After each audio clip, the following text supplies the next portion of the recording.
Hey, this show is brought to you by Manscaped. Promo code Dangle. Free shipping. 20% off. Is there anything else to say? No, I decided not to cut you off this time. Thank you. Appreciate that. Yeah. How does it feel? But you know what you cut off? Your hair on your balls. Okay. Because that wasn't going where All I right. thought it was going. Dangle is your keyword. Hey, Adam, what have you done to Cedric recently? No. Listen, said he needed it. or himself. What? Yeah. Snip, snap. No. Dangle. All right. Keyword, manscaped.com. And it, again, is 20% off and free shipping.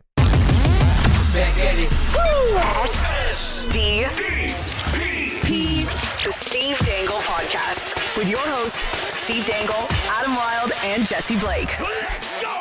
To be fair, it is said when I adopted him, they'd already done that surgery because, you know, when you adopt a dog, a rescue dog, they always give them to you spayed and neutered. Yeah, because obviously there are too many dogs in the world, much as we love them all. There's too many stray dogs, and we got to do something about that. There it is. No, there's too many dogs. There aren't enough dogs. Too many stray dogs. Too many dogs without a home. So I got to work this morning, and I checked my mailbox for the first time in a month. Why? What? Because I get like mail, not email, just like an actual mail, physical mail box. Yeah, thing, mail area. And it's not even a box, but anyway. I got this letter. I don't know if you saw the tweet. So somebody who is a big time listener of this show wanted to tell me not only, and I tweeted some of this, not only that I'm selfish because I chose only to have one child, but also that only children are not well adjusted, which I was like, Andrew Berkshire rightly pointed out. But Andrew rightly pointed out, he's like, that's a double burn for you and Everly. And and then they told somehow this letter related to the Will Smith Chris Rock slap. That makes sense. And a couple other things. So I just thought if your Monday was going rough, just know that at 5:30 this morning, that's what I was reading. And I thought it was hysterically funny. And I tweeted it. And people were like, don't listen to them. I'm like, I wouldn't.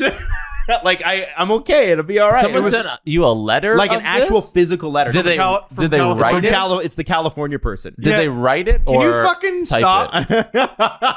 Steve gets him too. Did they write it or type it? Oh, they typed and they always have a different return address. And it's under a different name, but it's all fake, right? Mm-hmm. You can fake a return address, right, easy. Right. Like one time, it was a scout for the Los Angeles Dodgers, or the Kings. Was it the Kings? Yeah. And another time, like it was somebody else's thing, and I looked up the address, and obviously to the point where I contacted Ben Scrivens, and I was like, "Who is this?" Oh, did you? Yeah, because he was with the Kings. And it obviously is not a person with the Kings. It's just a wacky person being wacky. Please stop. So anyway, I thought that was. We're not the only ones. We're not the No? It's a bunch of people in hockey. Really? Yeah.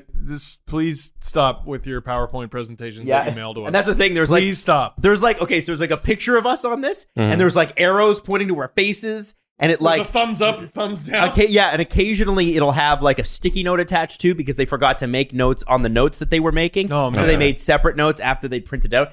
Full color ink, Yeah. nice printer paper, like the thick stuff. Not even the cheap shit that you get at work. Please stop. Committed to the bit. Anyway, listen, today's show is going to be Wow. mainly two things. Mainly the NHLPA and mainly Eugene Melnyk. Obviously, there are other things like Boston.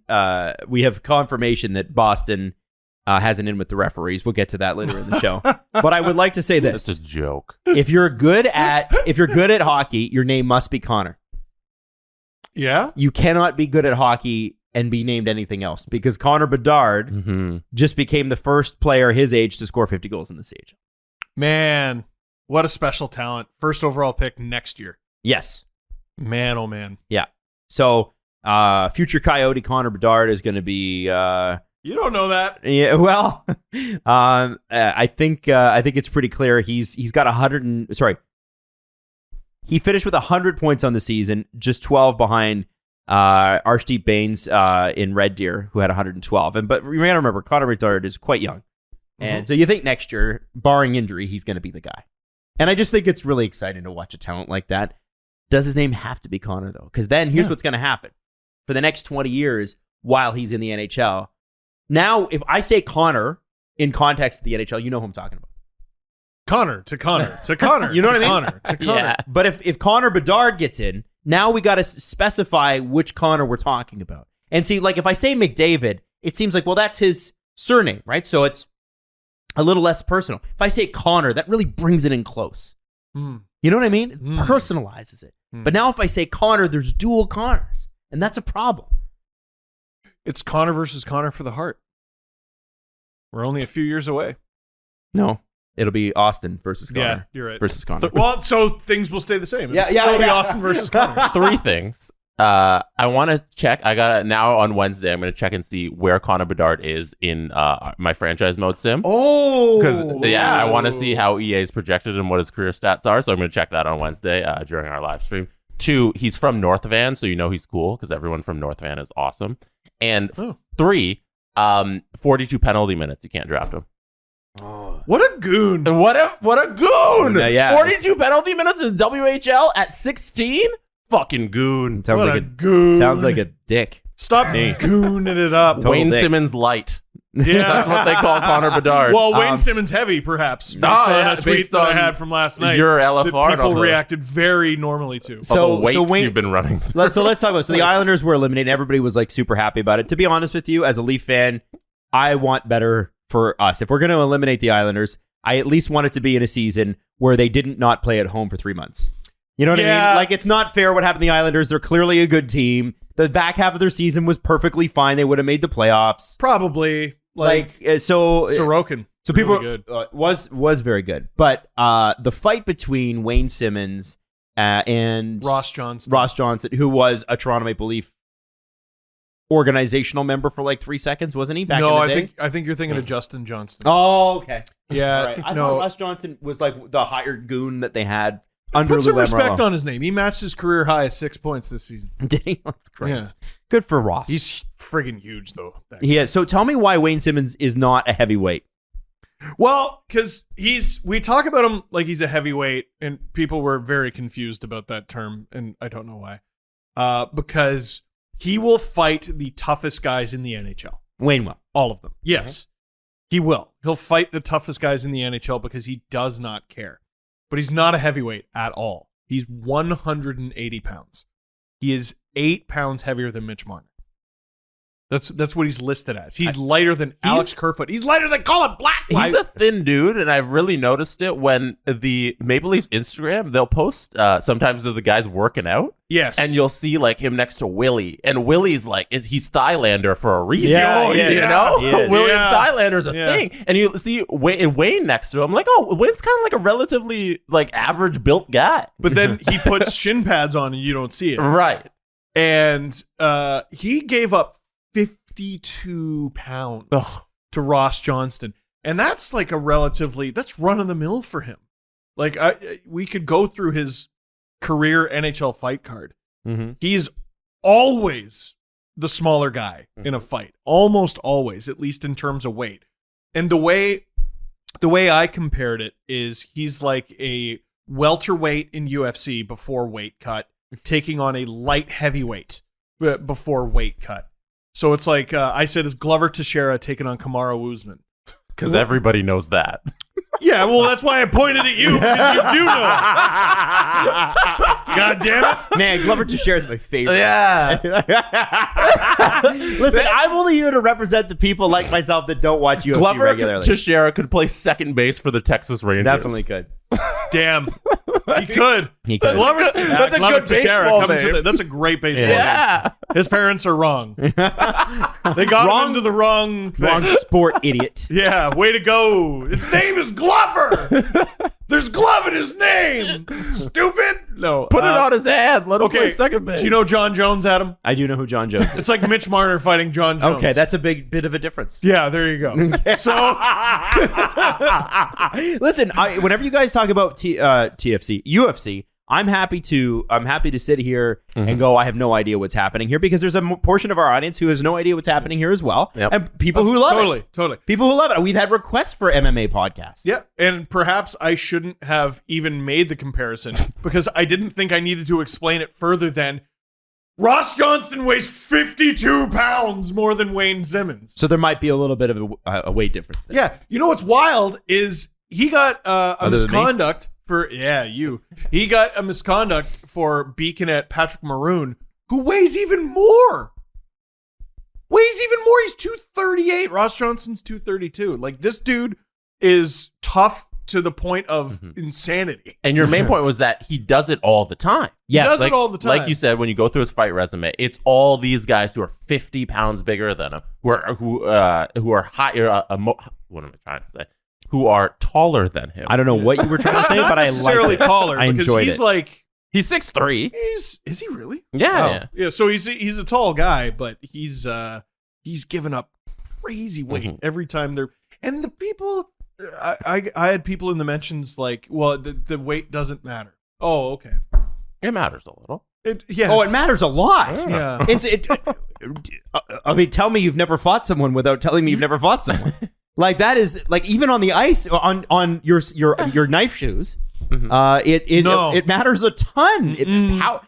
If weight didn't matter, why would you hire big guys in the NHL? Yeah. Zdeno Chara notably always gets his ass kicked. Like, that's just because he's tall, though. Yeah, guys, wake up. Holy But, shit. Steve, I was how just many- trying to make an innocent point, and people got a galaxy How brain many of everything. these people did you talk about this in real life with? None. Okay, so you argued with a bunch of people on the internet about a weight difference in fighting. See, people keep telling me to just not read anything, which I'm like, this is my gig, though, right? Like, I can't just ignore everyone. But you're not living by your own rule, which is when in doubt, don't tweet. That was the very large mistake I made last night, and it wasn't even to do with Wayne. I know.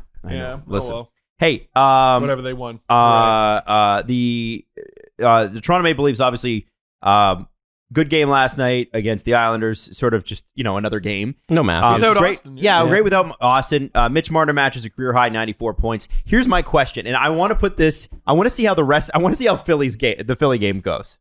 Because if he scores again in Philly, I think this is a prop bet we need to put on Sports Interaction. Okay? Will Mitch pass Austin? Will Mitch score 40 goals? What's he at? 34? 34. He's played 67 games. If he'd played a full season, I think he would get there. But since there they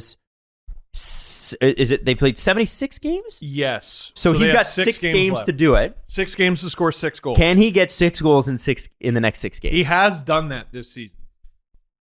I think that's a bet you try to take. Oh, boy. I think that's a bet you try to take. So we'll run it by good odds. Not good odds, but let's see how Philly goes on Friday, and let's see maybe what. How many games in between now and then? I believe Now it's and just Friday? I believe it's just Philly, isn't it? No, they have Philly, and then they have a game Thursday and a game Saturday, Sunday. Oh, Yeah, it's like a pack schedule. Oh, mama. Yeah. Tell me Hey, about for it. my birthday last week, Natalie got me tickets to the last game. Oh, so I'm against going against Boston. But I don't know if that means that the Stars will not be playing because it'll be the last game and who's going to be playing.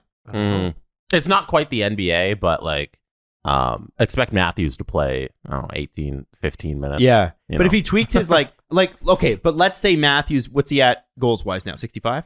Still 58. 58, excuse me. Why did I say 65?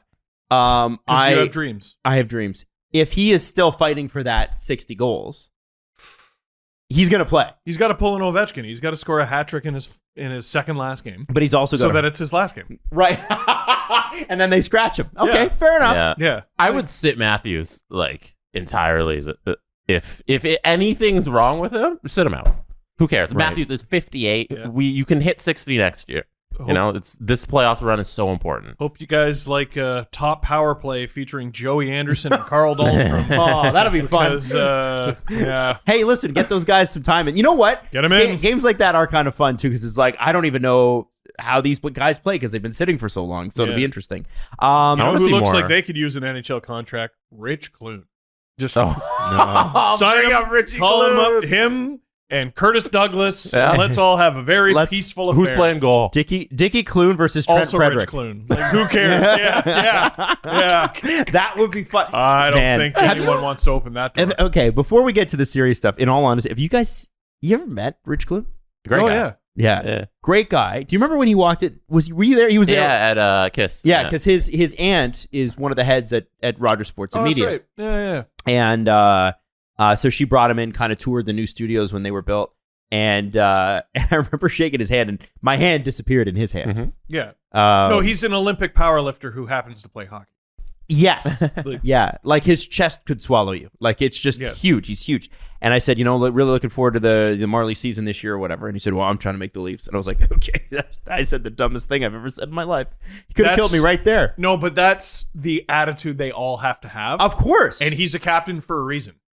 The captain of your AHL team has to want to not be on the AHL team. It's a very interesting dynamic. It's bizarre, isn't it? Yeah. And yet usually the captains on the AHL teams are the guys that are staying there. Like who's the captain of the Growlers? And they put him in all the advertising. Crap. I don't remember. But seems like a great, but you got to think that guy's like, I want nothing against Newfoundland, but my goal is to get to the AHL. I want to say he's a former NHL player. Yeah, I know who you're talking about. James Melindy?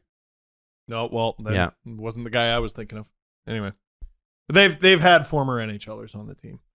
It's you gotta want the call up. You gotta, if you're not on an NHL contract, you gotta want the contract. There are success stories. Justin Hall was in the friggin' ECHL. Sure was. Crazy. Sure was, and he played his 200th game last night. That's pretty amazing. It is pretty amazing, especially considering what almost happened to his career. What, he almost got Babcocked?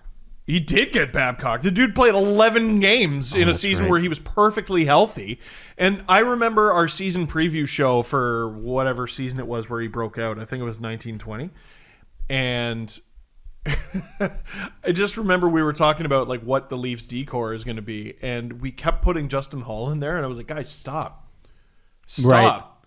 Right. We need NHL players. He's an NHL practicer. He did not play last year. Yeah. You can't put him in the lineup. Friend of the show, Frank Corrado, who also had that NHL practicer.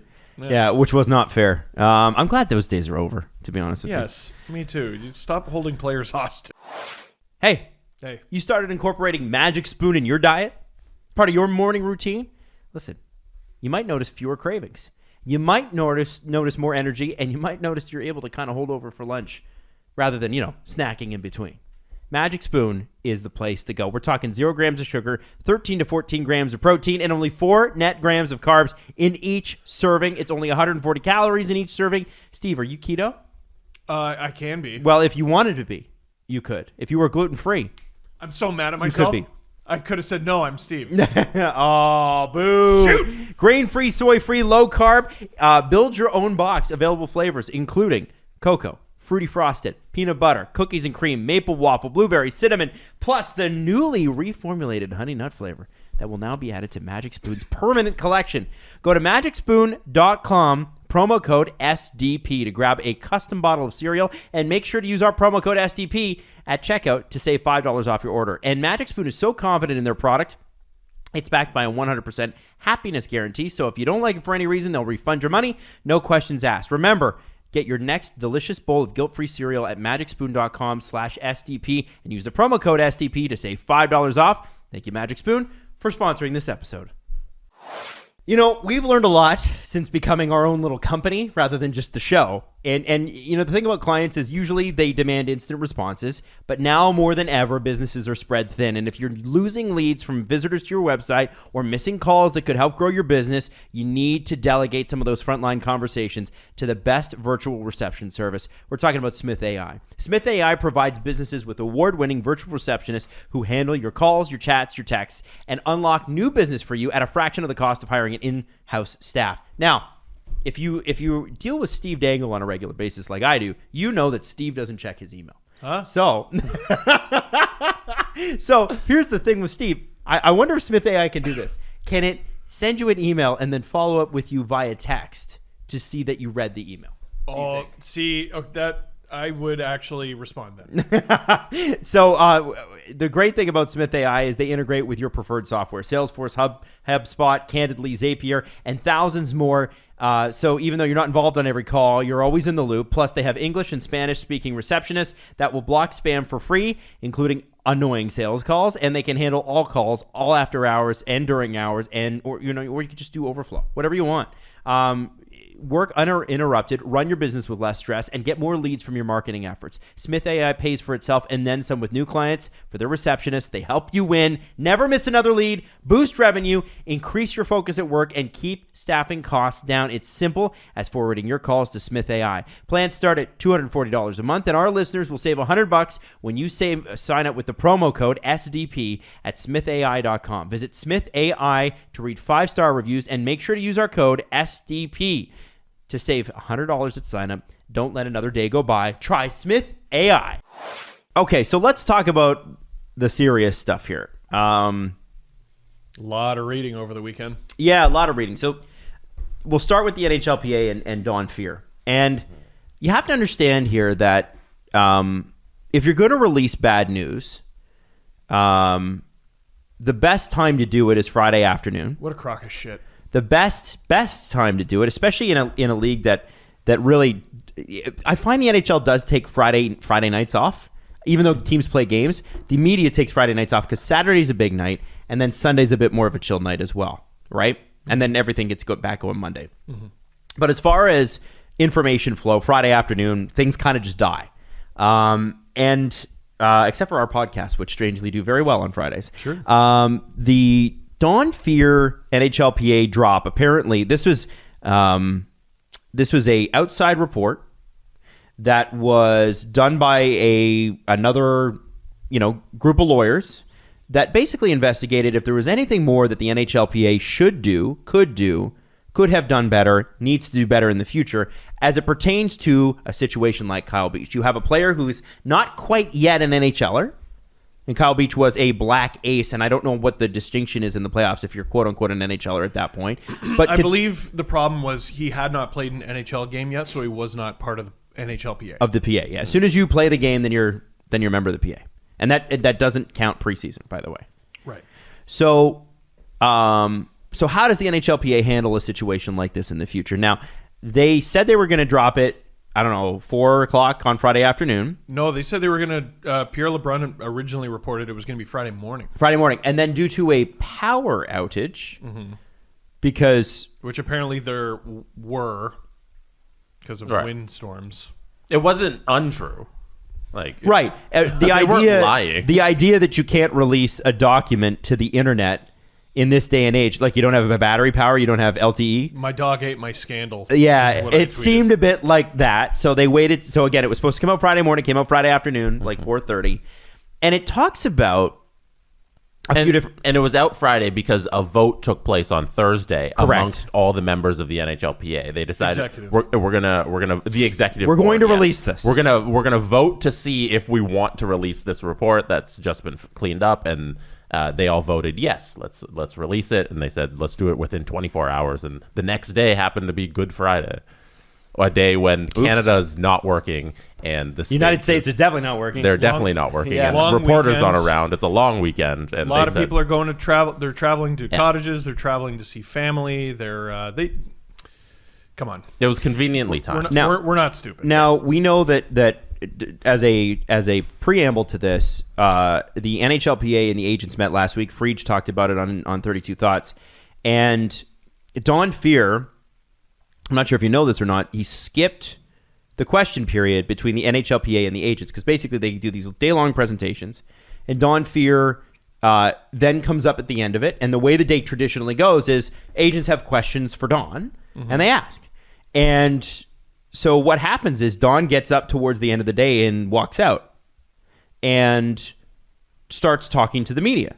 The media being, I believe, Elliot Friedman and Frank Saravalli, who are waiting outside.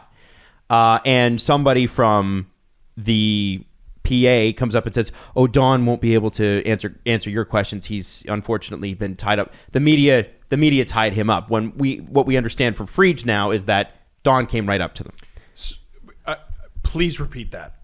Okay. Please repeat that because it bears repeating. So again, from what I am to understand about the situation, day long, you're expecting to talk to the commissioner of the PA. Day long meetings between the PA. It's the first meeting in 2 years between the NHL agents and the NHLPA. They all got into a conference in Toronto down the street from here. And every year, There's rule changes. There's structural changes to the CBA that both sides agree on. Don Fehr and his team, it's their job to update the agents on it so that they know, right? And at the end of this, if an agent has a question for Don, and there's like 150 agents or something like that, they're all there, then they raise their hand and they ask the question. So Don gets up and leaves midway through the afternoon, right towards where question period is supposed to happen. At least this is how we understand it. Somebody from his office comes up to the podium and goes, is this thing on? Anyway, Mr. Fehr will not be answering questions today. This is the one opportunity the agents have to talk to him in front of like a public forum and have an open discussion. Otherwise, it's one-on-one. And they said, well, he's been basically taken by the media now. Like, you know, they're talking to. But what we understand from Elliott and from what he said and from what was kind of put out there is that he approached Frank and Elliott and started talking. If I didn't know any better, I would say Donald Fehr was a coward. Is that how you feel? And Elliott said that he felt used, and he was entirely used in that situation as a cloak for Fehr not to talk. So Donald Fehr sat there all day, did not take any questions, and when it was time for him to take questions, he approached the media and used the media. First of all, let's say Elliott and Frank lassoed him like Red Dead Redemption 2, and they brought him in, and they abducted him and forced him to answer questions. That is inadequate. If I was an agent, I would say, fine, I'll sit here. I'll sit for... What are they recording a podcast? Right. How many questions are they asking him? A scrum doesn't take that long. I am going to sit here and you're going to answer my goddamn questions. What kind of a union is this if our leader won't answer the union's questions? Forget finding a replacement for Donald Fehr because he's still in charge. No, he isn't. No one is in charge of the NHLPA. Donald Fehr is a tradition like a turkey. He's just sitting there doing nothing, which was the whole problem in the first place with this Kyle Beach situation. He did nothing. So for over a decade, Donald Fehr has done nothing. He is there when there is something to negotiate, and then he's fucking gone. He's a ghost in the wind. Coward. So, and we haven't even got to the report yet. Right. Sorry. I keep forgetting. So in this situation, obviously, resign. The frustrating part, I think, is there's a couple of things. And I think the major question that the agents wanted to ask is, what's the succession plan? Don Fehr is 74 years old. Yep. And I don't think it's an unfair question to ask at this point. It's not ageism. It's, Don, it is time for somebody else to take over. I mean, CBA to negotiate in 5 years. At least name someone. Right. And the latest thing is that they're going to talk about it this summer. So that wasn't, and last week that wasn't even the case. This is something that's emerged in the last like 48 hours-ish, is that this summer they're going to talk about the succession plan for Donald Fehr. Yeah, because they released that shitty report and they're like, oh, fuck, no one bought it. Right. So we get into the report itself. A couple things I want to highlight. So obviously, when you read the report, it's 20 pages long. The last 3 or 4 pages are just a bibliography, so it's actually not that long of a read. And a lot of it is stuff that you know. They go into why are we here? Jenner and Block, what's that? Who's Kyle Beach? Who's Dr. Shaw? Who are Kyle Beach's agents? Because there's 2 agents mentioned here, right? Yeah. And I'll read this. The core disputes, at least as far as contact with the NHLPA is concerned, are the sharply conflicting accounts provided by Fehr and Gurney about their conversation with each other and Dr. Shaw and Beach regarding theirs. So there's 2 conflicts. Don Fehr and Mr. Gurney, who is Kyle Beach's agent, and then there's Dr. Shaw and Kyle Beach. And in both cases, both Kyle Beach and his agent said, we spoke to the NHLPA, we expected to hear back, and we never heard anything again, right? Mm-hmm. Whereas the NHLPA's position has always been, can't recall the conversation, and not totally sure if this is one of our things that we should have been handling anyway. Now, it's very clear that the player perspective on this in the current NHL climate is that the NHLPA absolutely needs to respond to things like this because, human beings, right? Mm-hmm. Now, if you're an NHL player, I want you to think about it like this. I want you to think about it like you're an NHL player. So last week, you find out, or 2 weeks ago, I guess, you find out that the agents meeting in the NHL the NHLPA meeting happens and you find out that the head of your players association, through your agent, would not stick around to answer questions. First off, even if I don't read a book, if I don't give a shit about labor relations, if I don't give a shit about any of this stuff, if I am a part of a union and I find out the union head is running away from my agent's questions to them, that's a red flag for me, right? That's a big deal. That's my hope. Yeah. My hope is it's a red flag and not, you know what, the playoffs are around the corner, I don't need this shit. Because that attitude is what got us here in the first place. Mm-hmm. Right. So here's what we have here. Regarding Gurney and Fehr, Gurney told us in substance that he called Fehr, and then Gurney again, Kyle Beach agent at the time, called Fehr in late December 2010 after Beach told him that he had heard that Brad Aldrich, had been hired as a video coach by USA Hockey in connection with a tournament that was held in late December, early January 2011. Gurney said that, although he had never met Fehr, he called him because he believed that as recently appointed NHLPA executive director, which he still retains, Fehr would likely know the appropriate person at USA Hockey to contact to warn them about Aldrich's behavior. Gurney told us, this is the investigators, told us that he recalled describing Aldrich as a pedophile or a sexual predator in his call with Fehr, but did not provide Fehr with any details of what allegedly transpired between Aldrich and Beach. Fehr denied having any recollection of the call, a position that he has consistently maintained both in public statements and of interviews with him. In our interviews with Fehr, who is an experienced lawyer, they made note of that, repeatedly, he made the same point that if Gurney had either described Aldrich as a pedophile or a sexual predator or requested him to contact USA Hockey, he would have remembered it. Fehr is adamant that the incident, had the incident been so reported to him, he could not and would not have taken or agreed to take any further action without being provided with more details regarding the alleged incident, including whether Beach had reported or was prepared to report the incident. So that's interesting because if you're a victim of a crime like this, a lot of times people are like, you got to say something. You got to say something. And victims oftentimes don't want to speak up. And there's a myriad of reasons why. Embarrassment being chief among them, right? The same reason why people, like, how did Kyle Beach is 210 pounds, Brad Aldrich is 5'6", how could this happen? This happens. We know that this happens. So Fehr says, listen, I don't remember this phone call. But even if I did remember this phone call, I still wouldn't have been able to do anything about it because he hadn't reported anything. So I'm exonerated 2 times. That's what it looks like to me. After an exhaustive review of the entirety of Fehr's emails during the same time period failed to reveal any reference to his call with Gurney, much less any discussion of the alleged incident between Beach and Aldrich, a significant omission, and I've underlined this in my notes. This is important. A significant omission given Fehr's documented practice of immediately following up with other matters of much less significance. So to put that into layman's terms, Donald Fehr is a lawyer. When a lawyer takes a phone call, they have got to register what was discussed on that phone call. Because what can happen is somebody could say, hey, you had a phone call in December or January of 2011 or 2012, and it was 14 minutes long, which, by the way, we'll get to. What were the contents of that phone call? And they went through every email Donald Fehr has ever sent at the NHL as the NHL executive head, right? They went through tens of thousands of emails, 10 years of emails. They went through all of them to find one reference, and they did not find a single shred of evidence that he mentioned it. But what they did find was a propensity to be extraordinarily detailed. If it's the tiniest little thing, Don Fehr writes it down, follows up on it.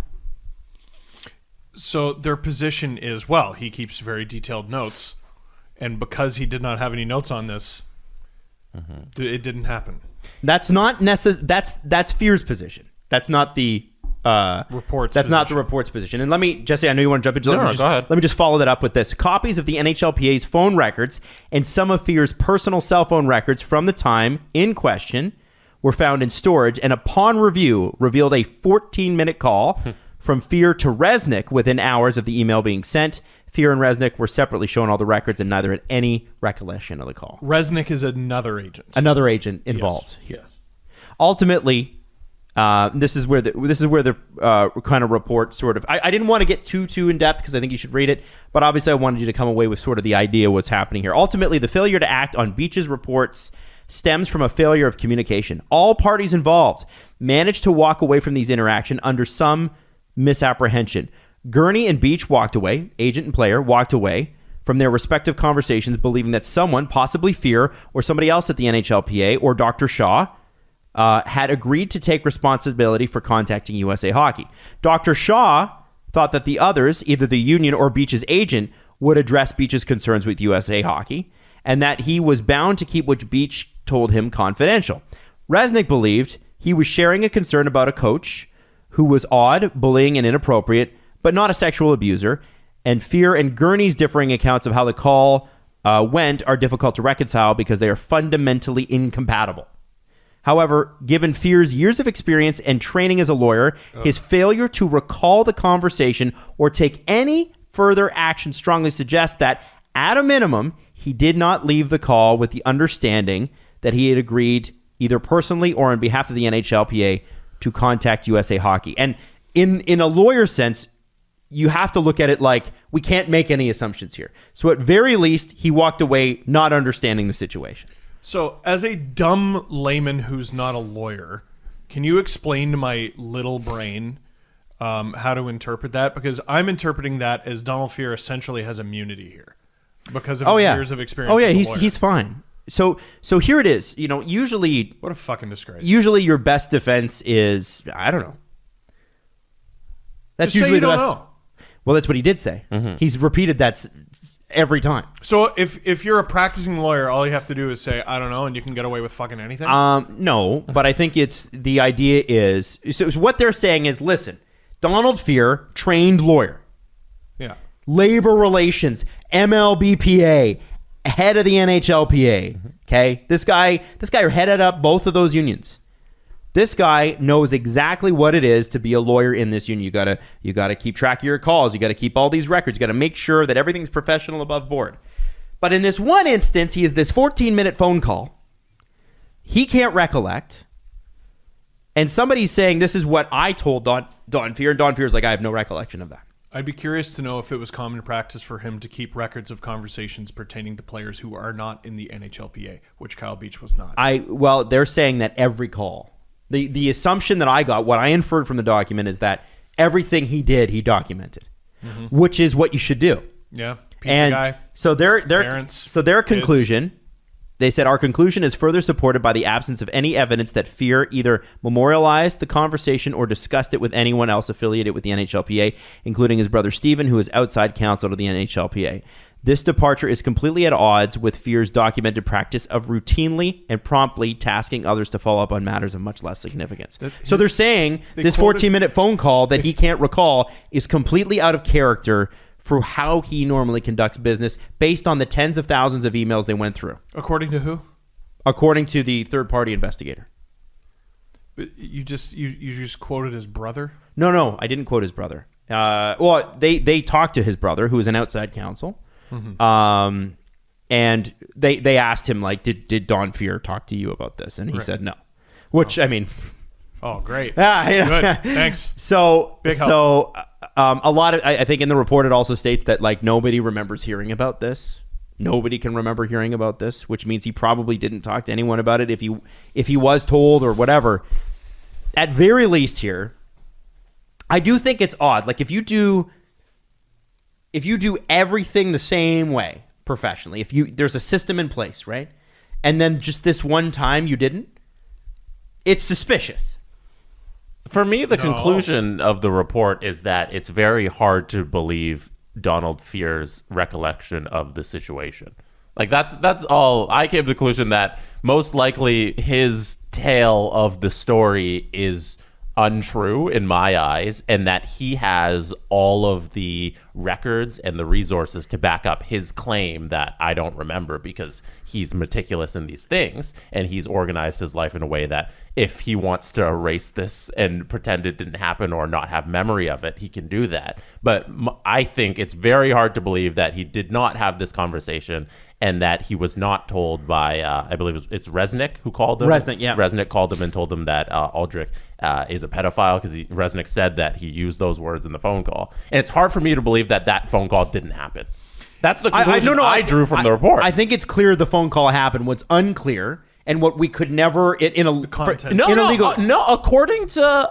Fehr, the phone call might have not happened. Well, no, they've got the records though that say it's 14-minute call. He doesn't he can't recall it. He doesn't recall it. So we know the call happened though. We know the call happened and we know what happened and that he should have reported it to USA Hockey. We know all those things. Unless he blackmailed him or something. He set it up so that he can just escape from this. And that's a shame. So they voted to release the contents of this report. What they did not vote to release was the recommendations that Cousin O'Connor, the law firm, they made recommendations based on the report. Sure. They would not release those recommendations. I can see why. I can see why too. You want to hear my theory as to why? Please. Who's involved here? Kyle Beach goes to his agent. His agent calls Donald Fehr and speaks to Dr. Shaw. And I think Kyle spoke to Dr. Shaw as well. Yeah. Mm-hmm. Neither of them can fucking remember anything. We'll get to Dr. Shaw in a minute. But Donald Fehr goes, I don't recall. And it dies. It dies. That's not even a fucking organization. That's nothing. That's your infrastructure. That's your HR. That's how you handle things. If it goes from player to agent to boss and dies, you have no infrastructure.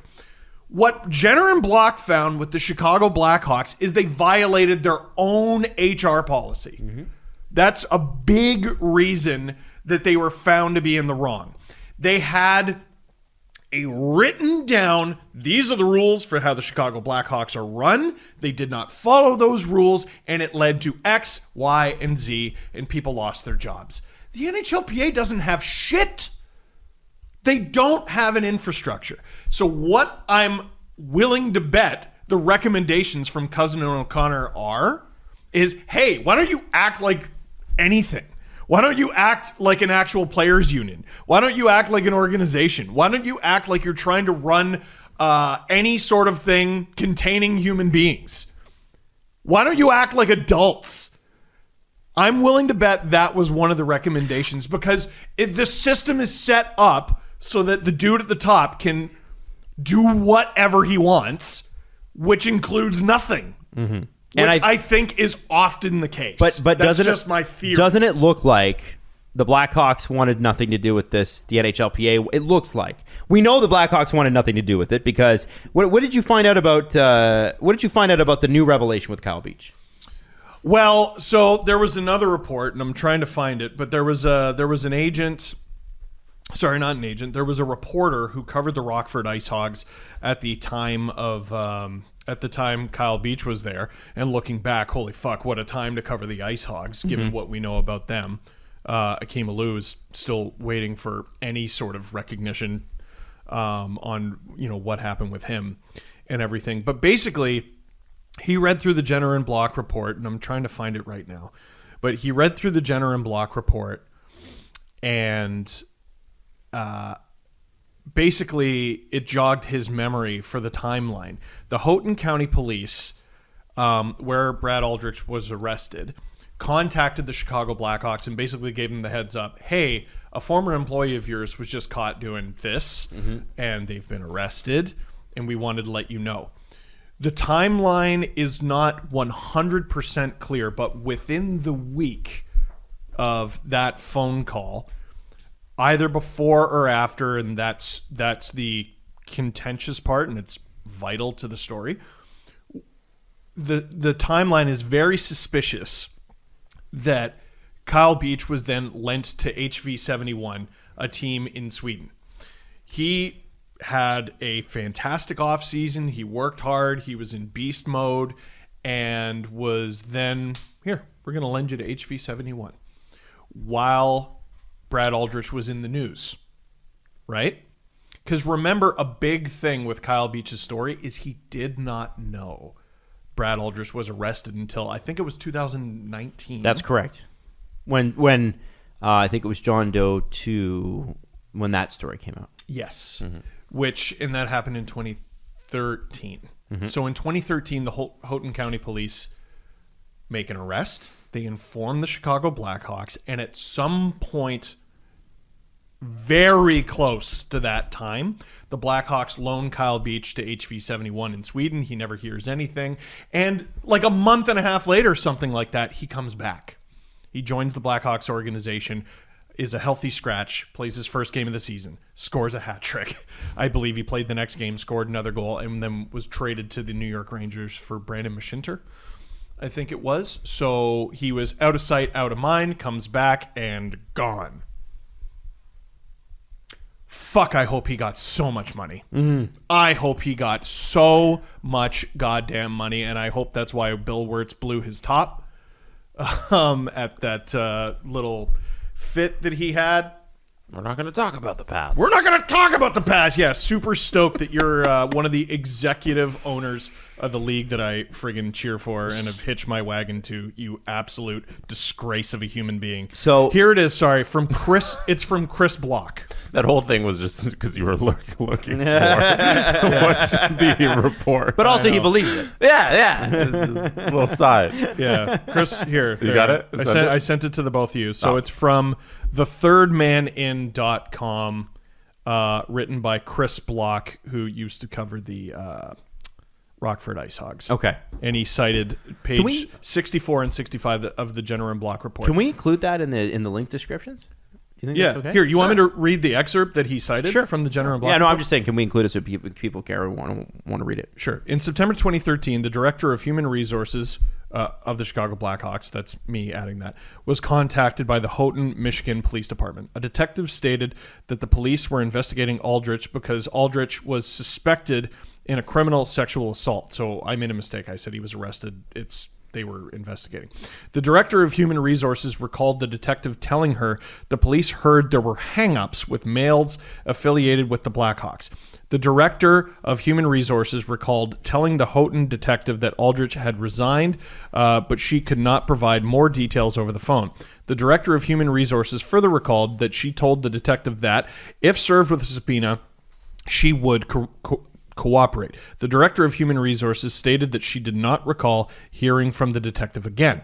In October 2013, Aldrich was arrested and charged in Houghton, Michigan, with third and fourth degree criminal sexual conduct involving a minor. In December 2013, Aldrich pled guilty to fourth degree criminal sexual conduct involving a minor. In 2014, Aldrich was sentenced to serve 9 months in jail and 5 years of probation. By the way, he only served 7. That's a little note at the end from 7 months. That is. Yeah, seven yeah. So Steve mentioned, he thought that he knew, what was in the recommendations. I think part of the reason you don't release the recommendations is A, it makes the PA look bad. B, it makes Fehr look bad, which is bad for the PA versus Gary Bettman. Forget, the players might be against Donald Fehr, but they also need to not have their PA head look like shit in front of the NHL, who they're going to be, negotiating with in 4 to 5 years. You got to have a show of strength. As terrible as that sounds, but I'm just saying politically they can't do that. I think third, though, the real reason should be that you don't want to tell people at this point what the mechanism would be if something like this ever happens again. And I think Rick Westhead actually said it best. He's like, listen, it's going to happen.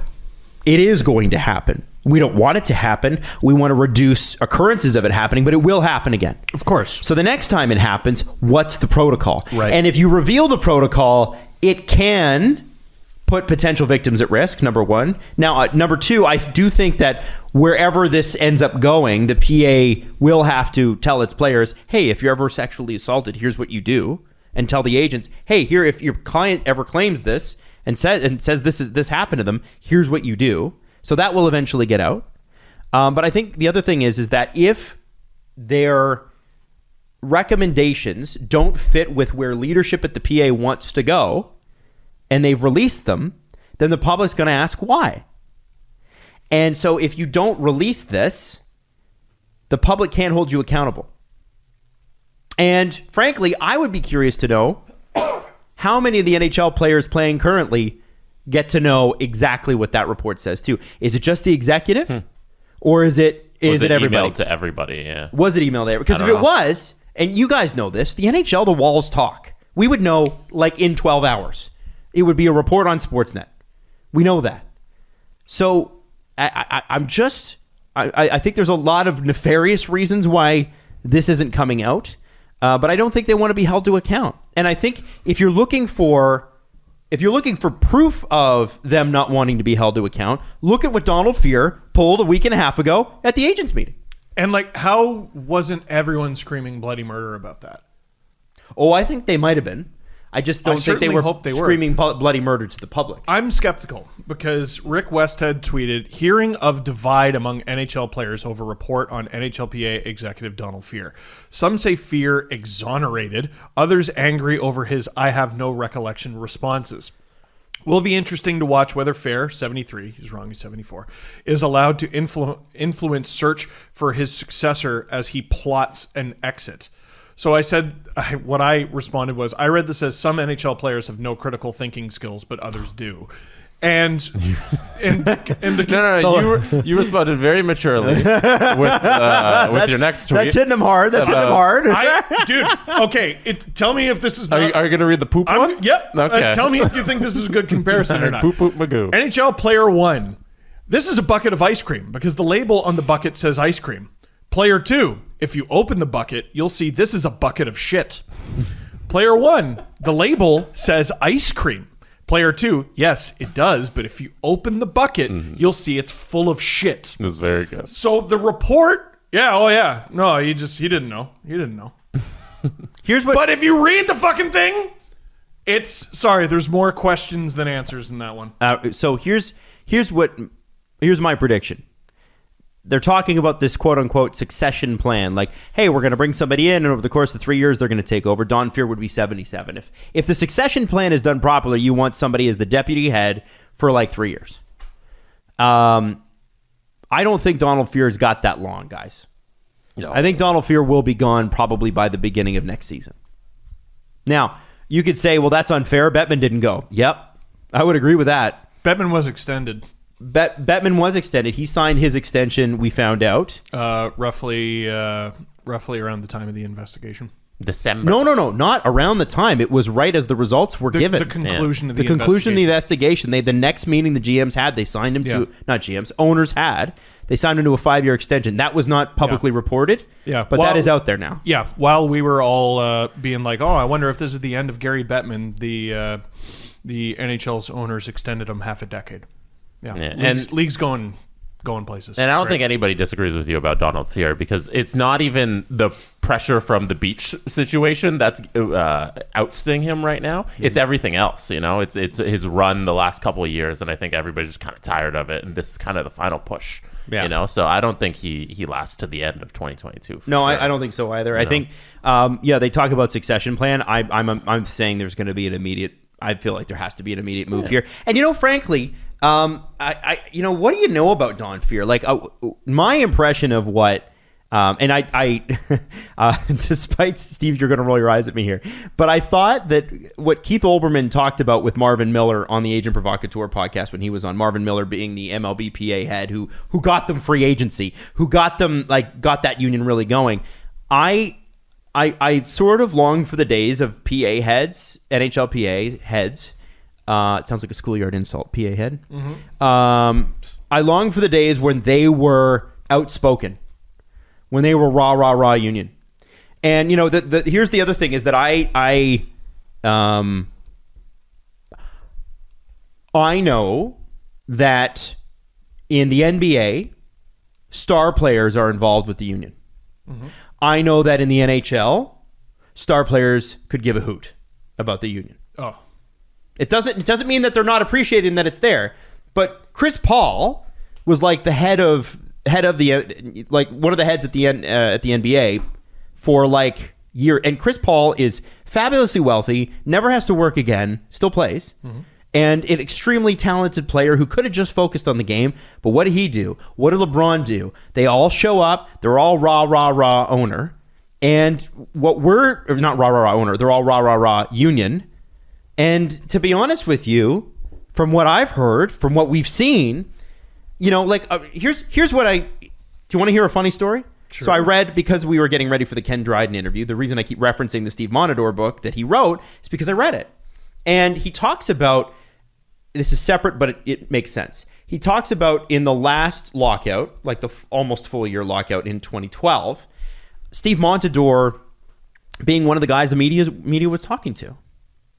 About he was they were at an NHLPA event at a golf course, and Steve he said, Ken describes him in the interview as well-spoken, clear-headed, and this is a guy with concussion issues, well-spoken, clear-headed, complimentary of both sides, goal to go and negotiate a new deal, right? That's what he was saying. And my first thought was, and this is no disrespect to Steve Montador or his memory or the role he had in the league, but why is Steve Montador talking to the media on behalf of a league that contains Sidney Crosby and Alexander Ovechkin and why is Steve Montador, guy who mostly played defense, sometimes played forward? Did he? Yeah, he did sometimes play forward. I knew he played D. Scored a big goal in that Calgary run of the finals. I remember that. Mm-hmm. Why is Steve Montador the guy that's making that conversation? And there are other people like it. And I think I'm not trying to denigrate a fourth liner or a third pair defenseman. But who do you think the owners are going to listen to? Right. They're going to listen to Roman Polak? I don't know if Roman Polak's involved in the unit. I know Matt Hunwick was with the Leafs. You're asking, why isn't that Sidney Crosby? Why isn't that Connor McDavid? Because why isn't that the big stars in the game? Because they will actually have some influence. They have some power within their star power, because they are what drives the revenue for the league, is the players. Without the players, you have no league. So why aren't these guys taking a stance for their own peers amongst these executives and standing up for something? Why aren't they the ones heading up these positions? Who's going to talk to Daryl Cates, who is a part of the NHL executive, by the way, the top 8 owners in the league? Mm-hmm.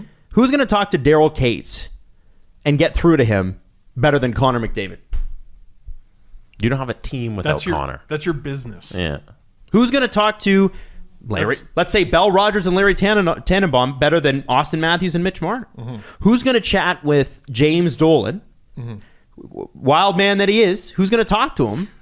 Who would talk to the Chicago Blackhawks ownership if it wasn't Kane and Taves? But here's the problem, is that a lot of the time, those players don't want to upset that relationship because they're close with the owners. I remember when in 2020, when it was at the height of the Black Lives Matter incidents, and the NBA was getting ready to not play their games when the entire sports world was stopping. One of the stories out of that, when Milwaukee was the first team to decide not to play, one of the biggest stories out of that is that Giannis didn't want to play. That Giannis was the deciding factor on the team amongst the guys in the locker room, that he's like, we're not doing this here. Mm-hmm. That's the biggest name in the sport. That's the biggest name on your team. Mm-hmm. He made that decision for the rest of the guys, and they listened because it's Giannis and he's talking. He's the MVP, goes on to win the NBA championship next year. Like, in the NHL, we need those guys to step up to these positions to make some change, because that's who people are going to listen to. And remember, I talked about there was an NHL player who was very active in the union in the 2012 lockout, and he pissed enough people off that he was essentially blacklisted, and it basically ended his NHL career. Who am I talking about? I don't remember the name. Of course you don't, because it's Chris Campoli. I remember him now. And he's a Blackhawk, wasn't he? Briefly. Like, all due respect to Chris Campoli. Right. Come on. Yeah. Now, CJ mentioned today. Just to add on to that, one of the things he never played in the NHL again after 2011-2012. Not once. There you go. So so he got them their deal. He helped get the players their deal, and then some union. Yeah, great union. Damn. Never played another fucking game. Sorry, Great Jesse. union, guys. Great job. Way to protect one of your own. I don't think you know how this works.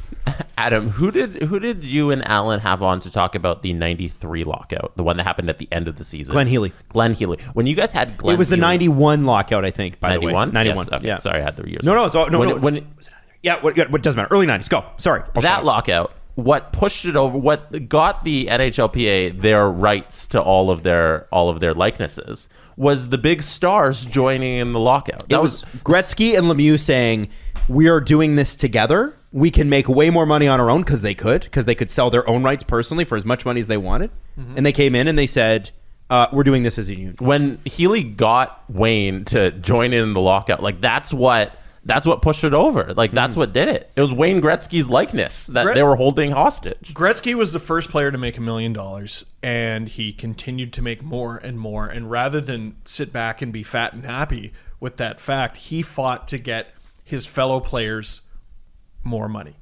That's how this is supposed to work. That's not how this works today. The NHL salaries, when you look at it through history, and they start going down in the middle of it in the last like 40 years ish, and then because what was the period when there was guys in the 80s who made more than the top players in the mid, I want to say late 90s. There's some skew there because of the WHA. Like Bobby Hull, I think, was the first professional hockey player to make $1 million. Wayne Gretzky was the first NHL player, if I have that correct. But you know what put it to a screeching halt was the 04-05 lockout, where the teams like the Leafs and the Red Wings and the Flyers had a payroll of like $70-80 million, and then all of a sudden the roof of the salary cap was, I think, 42 and a half. The first year of the lockout. It was in the 40s, Yeah, so that put it to a screeching halt. Glenn Healy is someone who Chris Johnston in the Toronto Star today mentioned as a potential successor to Donald Fehr. He's the head of the Alumni Association right now. Can I tell you my own pet theory? Chris Pronger's Twitter showed up at a very peculiar time. Yeah, but Chris Pronger and Jeremy Roenick and all those stars were like, don't forget what happened in the 2004 lockout. Yep. Don't forget that Chris Pronger and Jeremy Roenick and all those guys turned on Bob Goodenow and basically said, we're ending the strike. We need to make our money now. The vets sold out every player that came after them in that lockout. So if you're an NHLPA voter, you cannot have somebody that sold you out as a player now be the head of your union. I'm not saying it's going to work. I'm saying I think he wants it. He's throwing his hat in the ring. Yeah. I'm saying I think he wants it, and he's been an outspoken guy. Glenn Healy's been an outspoken guy. Except for when his money was on the line. And your tweets, like look at Pronger and Roenick and their contracts at that time. Yeah. Why do you think that they did that? Why do you think that after a year out they're like, holy shit, I lost a year's salary, I'll never get that back? His tweets about how much NHL players make in actual money that's not what we need here, Chris Pronger. Yeah. Also, Chris, we fucking did it. You should have just tweeted our podcast. Right. Yeah. That's not. I did it with Alan. With Frank Zappa. That's not your resume here, Chris. When I read that thread, I'm like, oh, he wants to replace Donald Fehr. Like, no kidding. It was fairly naked to me. Adam, do you know any outspoken agents, by the way? I think Alan wants to remain an outspoken agent. I think if you're the head of a union, do you need this pain in the ass? Well, yeah. Like, okay, first off, you make less money. I think probably. Number two, you have to deal with a lot more bureaucracy, and number three, like Alan has said it on the show, somebody asked him if he'd ever been offered like a team job, and he said that he had, but he said the reason he didn't take it was because he's a player guy, not a team guy. Well, he couldn't imagine trading a player. Right. Yeah. Yeah. Not because like he thinks you're a bad person if you do it. It's just it's just not him. He didn't want to do it. That's fine. Gave that response after laughing for 10 minutes at the guy on the phone who offered him the job. Yeah. All right. Now the other thing we need to talk about is Eugene Melnyk, the Katie Strang piece that came out about Eugene Melnyk. Now you can see this in The Athletic. Please read this. Yeah, Dan Robson. We're going to take some highlights. I'm not going to give you the whole thing because, again, some of these stories are so good that you need to read them. You know what I mean? But here's the thing, and we talked about when Eugene Melnyk died, as a broadcaster, as a person, you always want to be respectful of somebody that passed away. But there is a decidedly mixed, and I would say more negative than positive reaction when you discuss Eugene Melnyk with anybody, but mostly Senators fans. Let's talk about the people that matter, the Senators fans. And rightfully so. Like, he kicked it off, and I didn't know this. Katie Strang said that they threw a $2 million party for season ticket holders and had the Eagles perform. The Eagles, who are the most expensive band on planet Earth, to get a ticket to the Eagles, it's like $300. And it's not just Katie String. It's Ian Mendes, Dan Rodgers, and Katie String. Yeah, so it's all three of them together. I was sorry, Katie's just been on the show. And so is Ian. No. 3 people worked on this. We don't often cite articles written by 3 authors. You know what? Fuck the other 2. Just Katie. Sorry, Ian. I love you, buddy. Not me. I'm kidding. I do. So I didn't know this, but that they had thrown off that party, and there was a lot of goodwill, and obviously, BioVale, the company that he was the head director of, obviously, was doing quite well. But then they talk about there's like a turn in and around, I think it was 2004, 2005, something like that. Company has to pay out a bunch of money because of to not continue some litigation. Eugene's marriage breaks up, and apparently, and I got to be honest with you, having dealt face to face with an alcoholic in my life personally, these are behaviors I personally recognize. And this is me projecting. I don't know that Eugene Melnyk was, but there sure are a lot of stories about his problem drinking. Can I? It's heavily implied. Read the one. Oh, go ahead. Yeah, which one do you want? Do you want the one where he arrived on his Gulfstream and yelled at people at the airport, or do you want the one where he's hanging at the bar with employees? I think the 2007 Stanley Cup final, because you mentioned the turn and where things kind of strayed from that 2003 concert to where it started turning. I think the 2007 Stanley Cup run is kind of like that's the peak, and then it comes down the rest of the way. Big valley. So it says by at least 2007, a glimpse of him acting erratically or smelling like hard liquor would prompt a collective effort by those around him to keep him away from television cameras or the Senators' locker room. After the Senators' run to the Stanley Cup Final in 2007 ended with a 6-2 loss to the Anaheim Ducks in Game 5, Melnyk stood in the middle of the visitors' dressing room and delivered a speech to the dejected players that went on several wild tangents. At one point, he declared that he was once a goalie and pretended to make stick saves in front of the players. Melnyk, that's a wild visual. Melnyk, who to many in the room appeared intoxicated, also had a hard time identifying Ottawa players outside of stars like Alfredson and Spezza and Heatley. It was beyond embarrassing, says one person who was in the room. He also told his people to tell the Ducks to shut the fuck up and turn the music down because he was talking. And they just won the cup. He mocked Patrice Bergeron with a golf swing after the Senators eliminated the Bruins in, I think it was 2014, which... Wild. First of all, living every Leaf fan's dream like that. No, I'm joking. Like that is it's one thing to do that to any player as an owner, but people took particular offense to the fact that it was Patrice Bergeron, who I mean one of the classiest players in the NHL. So here's another classy player, Daniel Alfredson. When Daniel Alfredson, team captain, franchise icon, signed, and this is direct quote, signed as a free agent with Detroit in July. He accused the Senators of failing to follow through on the promise to sign him to a contract extension on 2 occasions. Melnyk was outraged by Alfredson's departure and referred to him as a prick and an asshole to members of the executive staff as they mulled over ideas for how to handle the public messaging of his departure. The owner lumped him in with Danny Heatley, who famously demanded a trade out of Ottawa 4 years before that. Now, he accused, he has a very complicated relationship with a Ukrainian man. Eugene's obviously background is Ukrainian, and he had some charitable efforts there. And this Ukrainian person was also, he referred to Eugene as like a father, but then they didn't speak for a few years. And like Eugene would accuse him of stealing coffee pods from his mansion in Barbados. Yes. There was also a strange story years ago about a reporter. No? Yeah. Oh, no. Sorry. Am I allowed to say it? No, yeah. Go ahead. No, I was pointing at my phone because I brought it up. Oh, okay. You got it here. But there were several stories with the reporter, so you might be talking about a different one. Well, the one that you told on the show, this is one of the first sort of scandals that we sort of dealt with on the show. This is pre-Jesse. Was that there was this reporter who kept reporting, hey, the Senators aren't actually that good, and there's some problems here with this team and the way it's constructed. That's it. And then they started to get harassing things from an IP that was based in the Ukraine. So the story there is Travis Yost, who now writes for TSN, but then wrote for Hockey Buzz. He was he's a really smart guy. I don't know exactly what his background is, but enough that he understood the shit he was reading and writing. He wrote at length about the Senators' finances and, you know, some things to do with Eugene Melnyk's divorce. One day, all his work is wiped from the internet. His work on Hockey Buzz and I believe his Twitter account. Now, he eventually got it back. The articles were like cached and whatever, and he was able to recover the information. I believe you can still read them. And he did a little sleuthing of his own because he's smarter than the average bear. Mm-hmm. And he was able to trace this, like you said, not just to an IP address in Ukraine, but to an IP address that was associated with a charity that Eugene Melnyk is associated with. Mm-hmm.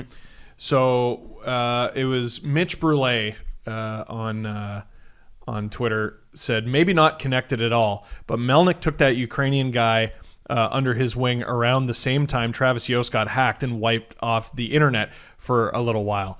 Have never forgotten that wild moment in Sens history, to which Yost responds, oh, it was connected, by the way. I'll help them finish that part of the story. Mm-hmm. Oh, I can't wait to hear that. Because I remember that. That's 9 years ago, by the way. It's a long time. Quite some time. Pretty wild. Lost moment the in charity, history. by the way, is Help Us Help the Children. It supports orphans in the Ukraine. And the gentleman that Melnyk supported was an orphan in a foster care in this system. And he brought him to Barbados, and he gave him, like, the island to run, like the parts of the 3-acre estate that he owned that Melnyk owned, like he ran that for him. And it was the story illustrates just the dichotomy of Melnyk, because he do these incredible things. He saved the team in Ottawa. He's helping this child who's in foster care and giving him a home. And then when he tries to move to Canada and trying to get permanent citizenship, he accuses him of stealing $12,000. You know, and then now they didn't have a relationship in the end. Well, but supposedly towards the end. And then at the very end, he's sending him money to flee the Ukraine. Because of the invasion. Right. It happened extraordinarily this is recently. months ago. But then he can't get a flight out of the Ukraine because, of course not. So he has to drive to Holland, and then Ukraine, and he can't get a hold of Eugene, and then finally gets a hold of him, and Eugene said, well, you should have called me. You really blew your last chance. So you're going to stay there or in Holland anyway. Right. So he's like not your brain, like literally brain not functioning properly. Yeah. Yes. And like, you're not saying that as an insult. You're talking about he was battling disease, like illness, whatever the illness was, and medication and everything else. But that's not a rational, reasonable response to something. And that's what you saw. You saw a guy who came in. They spent to the cap. They had really robust budgets. I can't remember the Senators ever being referred to as a franchise that couldn't bring in stars until, well, 2010. Because they had loaded with stars. You know, this is a team with huge payroll, and frankly, some of the best young players in the NHL. Always, they had great scouting staff. They always drafted well. Now, this is part and parcel of what you deal with when you deal with somebody that deals with substance abuse. It's a swings in mood. And sometimes then they don't remember what they said the next day. Well, and now, medication also, it said in the thing. So this particular one, I'm going to read the quote. This from an email. Are you the one responsible for this fucking gay campaign? Have you lost your fucking mind? You need to take that shit down immediately. This is Friday evening, February 8th, 2019. A team executive receives a phone call. Sorry, it's not an email. Phone call from Melnyk's nasal screaming reverberation on the other phone line. That's how they describe it.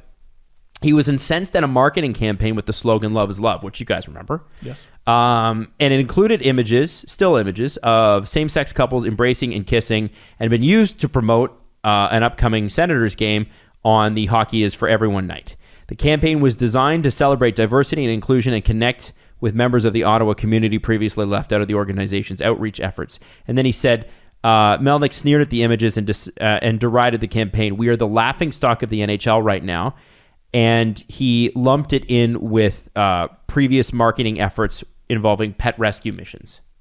As in, he didn't think the pet rescue missions or the Love is Love campaign were needed or were helped promote or helped outreach or whatever. And they're not just homophobic, but they're unhinged statements. Right. And he also would email people in the middle of the night. They had a code word for when he was in the office. He had to work with Coldplay on very loudly. So the Eagle has landed. They would call him the Eagle. That picture that they painted in the article was wild to me because they would hear Coldplay music in the halls and basically be like, oh, fuck. He's here. And I'm just imagining you're going about your day and then all of a sudden you hear dun, dun, dun, dun, dun, dun, yeah. dun, dun, dun, and you're just like, oh, fuck.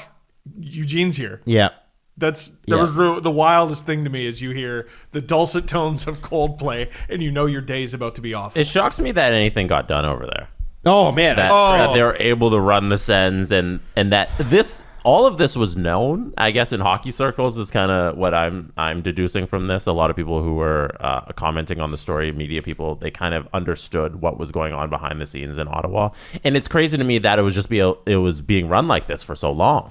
Because this wasn't a quick thing that happened in the last couple of years.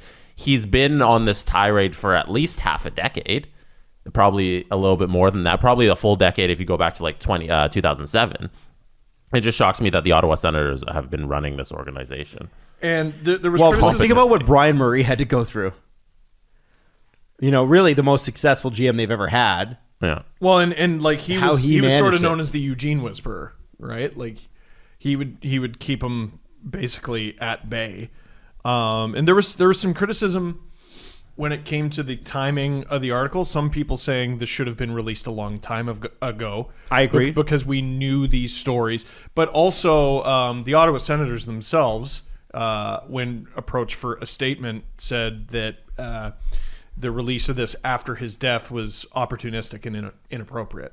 So are you getting to the response to that? No. So a lot of the response to, hey, why did this come out after he died?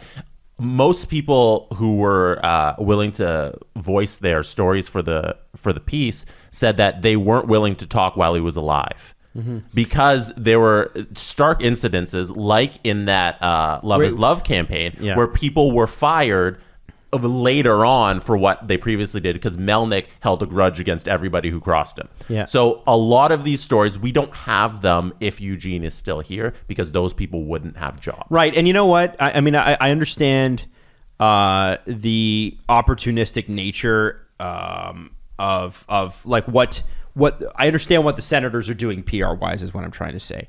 The reality is that Eugene Melnyk sued everybody. He did. He, like they say in the article, he had a litigious nature. Right. So it's like one of the first things Katie Strang said. So literally, yeah, I think that they were probably concerned that first off, there wasn't anybody really working there. So there's like a pool of like 5 people who can talk about this. Mm-hmm. And if they were coming on the record and they were talking about it, they'd be worried about getting sued. And this guy took 10 years to resolve his relationship with his ex-wife. They were in litigation for 10 years, guys. So do you think that he wouldn't go to the wall on one of these ex-executives or somebody that worked for him? If he would do it with his ex-wife, man, he would do it against anybody. Right. I understand them not coming out. And listen, I understand the Melnyk family probably wanting to honor his memory. And I saw the Eugene Melnyk patches on the Senators on Saturday. But to be honest with you guys, yes, he helped keep the team in Ottawa. Mm-hmm. But he should have not been an owner a long time ago. And this is a person that, again, we're talking about a guy who called a female staffer the C word after she didn't email him back at like midnight on a Friday. Right. You know, this is the type of that is abuse, guys. That's abuse. And so as long as Gary Bettman continues to allow owners like that, and Gary Bettman does have the power, believe it or not, with that NHL executive, to basically force a sale. They do have that power. If they want to and they want you out, you're out. And I think because it's a privilege to be an NHL owner. That's how they look at it. Who was the GM in the Ducks who had to step down this year? Oh, God. Bob Murray? Bob Murray. Bob Murray. I mean, he stepped down because of accusations that were far more ambiguous than the very specific stories told in that article. Mm-hmm. You know what I mean? But I guess he's not an owner. Yeah. Yeah. What would it take to get rid of an NHL owner?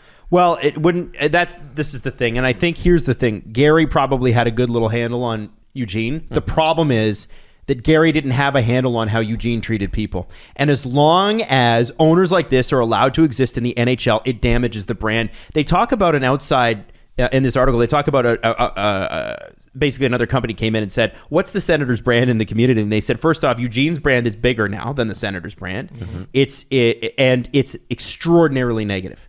That's what they said in 2017. They did an internal report amongst employees, and the company said they had never seen so much despair amongst employees in any organization that they've ever had to do a review of. So my question is, if Gary Bettman really wants to make the NHL look good, why do you keep an owner like this? Because I'm sure Gary's relationship with Eugene was fine.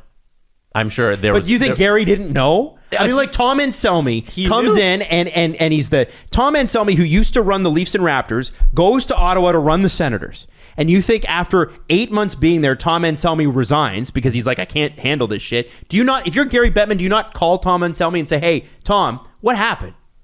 Yeah, Are you kidding me? He knew. You control who works where. Hey, Gary chooses who's on the air. Yeah. Gary makes recommendations to broadcasting networks. I kid you not. This is a true story. He makes recommendations to broadcasting networks who's on the air. He makes recommendations. He makes recommendations to teams on who their next GM should be. This is, and I'm not telling you shit that's not already out there. That's out there. You telling me he didn't know? Oh, I think he knew, but his relationship with Eugene was fine. And that's all he cares about. And that the things that control the NHL, Gary, and he had a little handle on Eugene. Eugene was never going to make any decisions that affect the National Hockey League. He just let him run his little team. And he knew what was happening. By the way, let me clarify something. In no way am I claiming that Gary Bettman's like, I'm choosing every talent that's on the air. He's not. No. But he makes recommendations. You bet your ass he does. I know he does. Also, I think you're totally wrong, Adam, because well, there's a reason you're on the internet, not on the air. Well, I'm kidding. No, but also, Bettman couldn't have known about any of these things because he is a lawyer by trade. There you go. He didn't know. He didn't know. He's a lawyer by trade. Right. He would have written it down. There it is. See how stupid that sounds? See how fucking dumb that sounds? Anyway, it's a fascinating article. Definitely worth your time. You definitely need to check it out. And you know what? Like, I know Leafs and Sens fans are not big fans of each other. But I have to say, as a Leaf fan, growing up in the ashes of the Harold Ballard era, it's the damage done to the Toronto Maple Leaf brand stayed with us for decades and has continued to this day. There's a reason the Leafs didn't come close to winning a cup in the 70s and 80s, and that was because we had our own Eugene Melnyk. And he was cheap and shitty. He was a shitty man. He was a terrible man who occasionally did nice things for people to keep his name looking nice. Like, there was a Toronto family whose house burned down, and he built them another house. Man, that's super nice. But I was all the talking other about Ballard one day. Terrible shit he did to people. I was talking about Ballard one day, and someone who knew him was just like, "What a fun man." And I was like, "What?" Because I had never heard anything like that. And like, you're gonna listen. People are complicated. You're right. Yes, I'm sure a guy who's that wild and erratic is kind of fun if you're on the right side of him. Well, the guy that Eugene Melnyk was like super close with from the Ukraine, like, Eugene cut off contact with this guy, accused him of stealing fucking coffee pods. Like, are you kidding me? And then save his life. And then help save his life. And then this man who Eugene treated essentially like shit for a while says at the end of the article he was like a father to me.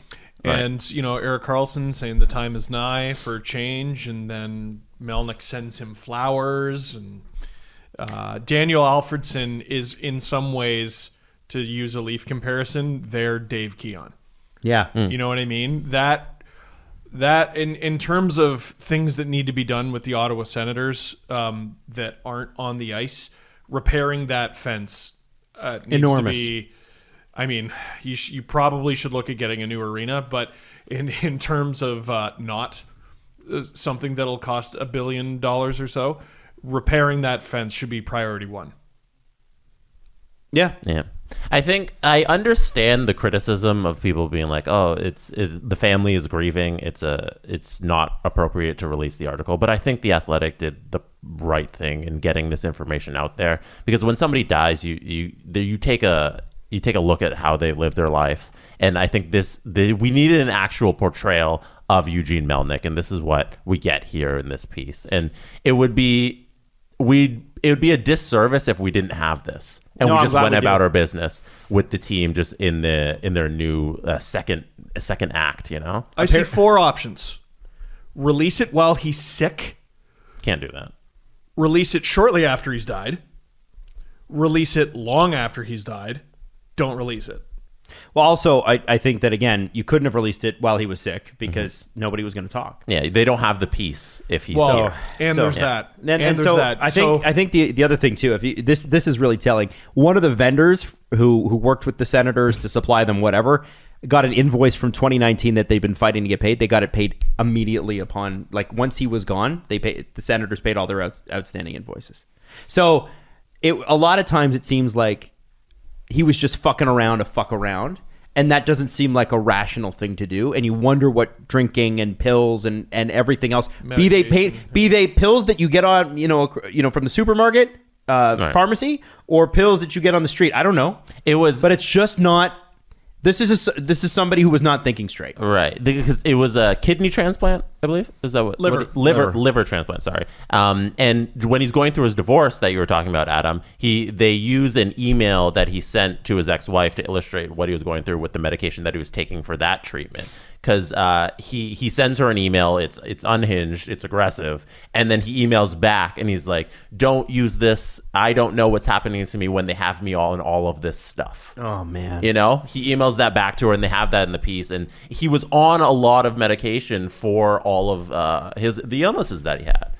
So who knows what he was actually thinking and how much of that he was cognizant for. And maybe this legacy is a lot different had these issues not arisen. Yeah. Right? Maybe he was a really great guy and clearly was a smart business person. So, there's a lot of stories with billionaires where you're like, how did you make all this? Like, what happened? Right. Mm-hmm. So, I mean, at some point, right place, right time. There was could be that at some point, a lot of that, or it could be at some point there was a plan, and then eventually there wasn't. The Steve Dangle Podcast is sponsored by Manscaped, the global leaders in below-the-waist grooming. And Manscaped offers precision-engineered tools for your family jewels and is now offering products for your not-so-private parts. We have an exclusive offer for our audience. That's you. Use that promo code DANGLE. Get 20% off and free shipping at manscaped.com. Join the movement like 4 million other men who trust Manscaped. Now, April is National Testicular Cancer Awareness Month, which is why we want to take a second talk about men's health issues. Did you know that one guy every hour, every day is diagnosed with testicular cancer? So this is a reminder to all men out there to check yourself before you rickety-wreck yourself. Wow. That's in the script. Is it? Yeah. Manscaped, in addition to providing the right tools and solutions for safe and easy manscaping, have partnered with the Testicular Cancer Society to help spread awareness for men's health and early cancer detection. Together, the TCS and Manscaped are committed to raising awareness for most common forms of testicular cancer, especially in men aged 18 to 35, when you don't expect it, right? That's not the age group where you're like, yeah, I'm looking for that. Right. And we've seen it happen with NHL players like Phil Kessel. It does happen. And I do love the name of this campaign. It's called the We Save Balls Initiative, which I love. Get to the point. Yeah, 100%. Now, as you know, promo code DANGLE, you get 20% off and free shipping at manscaped.com. 20% off, free shipping at manscaped.com. Your balls will thank you. And as always, please check them and please make sure that you're on top of that as well. Hey, did you guys know that Sidney Crosby recently became the 22nd player to score 1,400 points? I did. Because we talked about it last week on the show. And that. Remember? Yes. And at that, of the 1,400 point club, Crosby ranks 4th in points per game. Wow. That's pretty cool, right? Damn. Absolutely. You may have seen that stat or something like it while watching or checking your Instagram or even listening to a podcast, maybe this one. But have you ever wondered where to find stats like that? The answer is StatHead, powered by Hockey Reference. StatHead is the easiest and most powerful sports research tool out there. It will take you inside Hockey Reference's database so you can answer your questions about hockey stats and history. You can try StatHead for free for 2 months by going to stathead.com and using the promo code SDP to sign up for a monthly subscription. That's 2 free months of Hockey StatHead, or you can try the All Sports plan, which will give you similar tools for baseball, pro football, and basketball reference. Just use that promo code again. It is SDP. And maybe you one day can have your own segment where you try to remember weird NHL games from 10 years ago like Steve. Oh, like 11 or 12. Brace yourself. for an existential question. Has your butt been having enough fun lately? Would you say you have a fun butt? Yeah. Jesse, do you have a fun butt? It hasn't been having enough fun, though. Okay, well, Yeah, no. if it hasn't Could always been, have more. Yes, exactly. If you want more butt fun, check out SeatGeek. Wow. Have you been treating your butt like it should be lately? SeatGeek can help you out with that. Is that in the script? Yeah, it is. You can talk about how... Listen, let's talk about the SeatGeek app, okay? And butt fun. Butt fun. Do you want to have fun with your... Put your butt in a seat through SeatGeek. Download the app. It's great. It's easy. And obviously, it's beloved by many butts everywhere. Because they've Including made it... you. It's the highest rated ticketing app out there. Concerts, baseball, basketball, football, festivals, anything else. Hockey. SeatGeek puts tickets from all over the web in one place to make buying simple. SeatGeek rates every ticket from 0 to 10 to make sure that you're getting a good deal. Green means good. Red means Not as good. not as much butt fun. Okay? So get $20 off your first purchase with the promo code SDP at SeatGeek.com or the SeatGeek app. Again, that's promo code SDP for $20 off your first SeatGeek order. Jesse and Steve, do you see your butts having more fun in the future? I do. Yes. Good. Butt fun for you. Download the SeatGeek app today. So with that, we'll stop. Jesse, I want to go to you on this one, so we can at least end on a somewhat happy note. Yeah, No, this is dear just an aggressive tire screeching right turn. That's okay. I think that's okay. Given the context and the things that we've had to go over, I feel like it's okay. We now have NHL proof that the refs prefer Boston over anybody else. We knew the broadcasters did. We saw Pierre Maguire. I saw him with my own eyes grab Brad Marchand's butt and smack it. Live in a game. It happened. I was there. Jesse was there. Man, stop that. Stop that. Like, am I wrong that something like that makes me uncomfortable? Like, it's extremely hey man, uncomfortable. how you doing? Like, I don't know. I also, you know what else? Some sort of acknowledgement I think is fine. I can only wonder today the power struggle between the Pierres in Ottawa right now. Oh my God. It's probably like, to me, it feels like it's probably like Game of Thrones. I got to imagine it's interesting, but for the between the benches job, as long as we're talking about that while Jesse looks up the information he needs, sometimes Ray Ferraro says shit, and I'm like, man, he is talking about a player who's right there. Yeah, he is talking about a player who is no more than 10 feet away from him, and good on him. Wow. Because you can hear through that glass. Mm-hmm. It doesn't block everything. No, it doesn't. I mean, think about Tyson Nash and how he was like, I heard, what was going on between the benches. If Ray Ferraro is talking like this over the roar of the crowd and you made a fuck up defensively and you're back at the bench already, you can hear him walk you through every aspect of your fuck up with replay. And bless him for it. I also want to say Brian Mudryk did a great job calling that thing for TSN. It was a nice... I didn't realize he was the Habs voice too. He did a great job calling that game on Thursday. Game was that? Thursday night's game. The Cavs song? Yeah, I thought he was a great play. There have been so many damn... I know. Two of them back to back, right? Well, I know he did the Caps one. That's all I know. Yeah, and he did the one the night before. He did a great fucking job, and I'm sorry Montreal, but I would really like him to be in Toronto. It was nice to hear a guy who was so jacked, and you know what? So many Leafs broadcasts are national broadcasts. So first off, to people outside of Toronto, it comes across as all the networks are Homer networks because they're always Leaf games because they sell the best. And number two, for Leaf fans, we don't get our local Homer guy.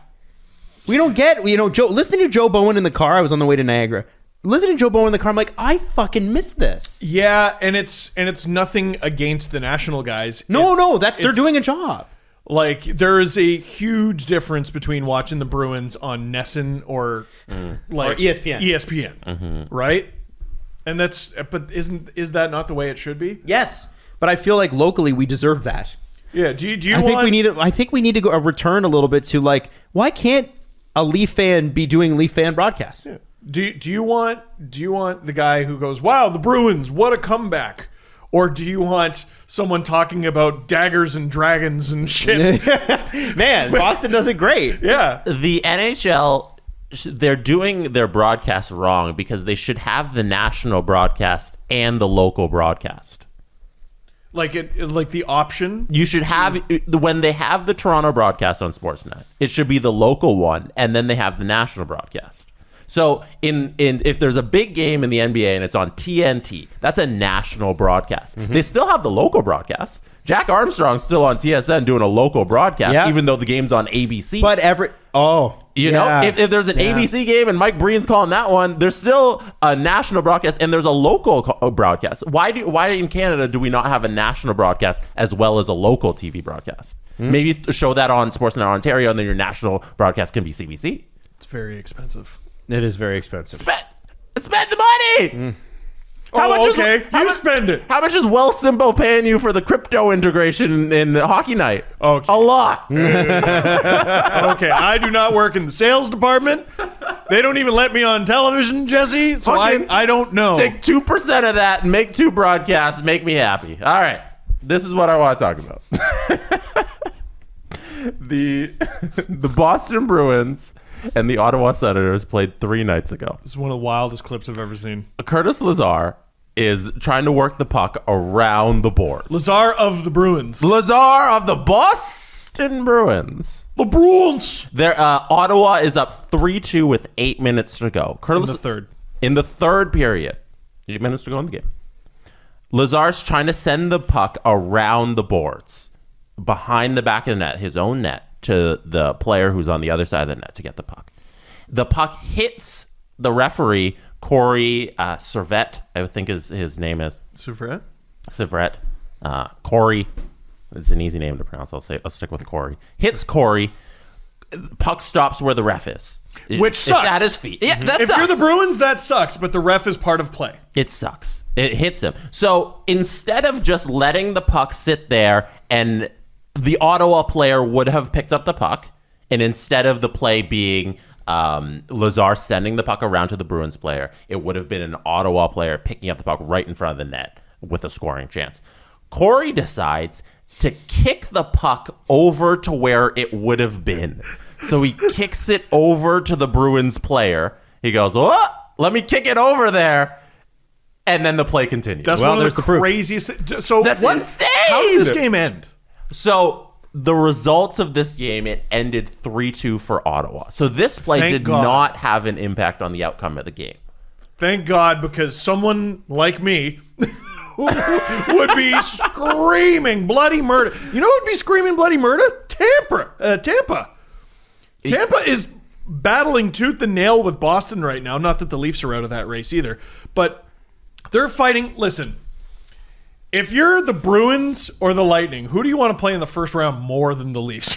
You talk about a series where there's no pressure at all. Not only do you not have home ice advantage, but you're taking on a team that hasn't won a playoff round since 2004. If you're the Lightning, you're the back-to-back champs. You have basically all the experience that the Leafs wish they had. And if you're the Bruins, your goal horn is what they hear in their nightmares. That's what they wake up in a cold sweat hearing.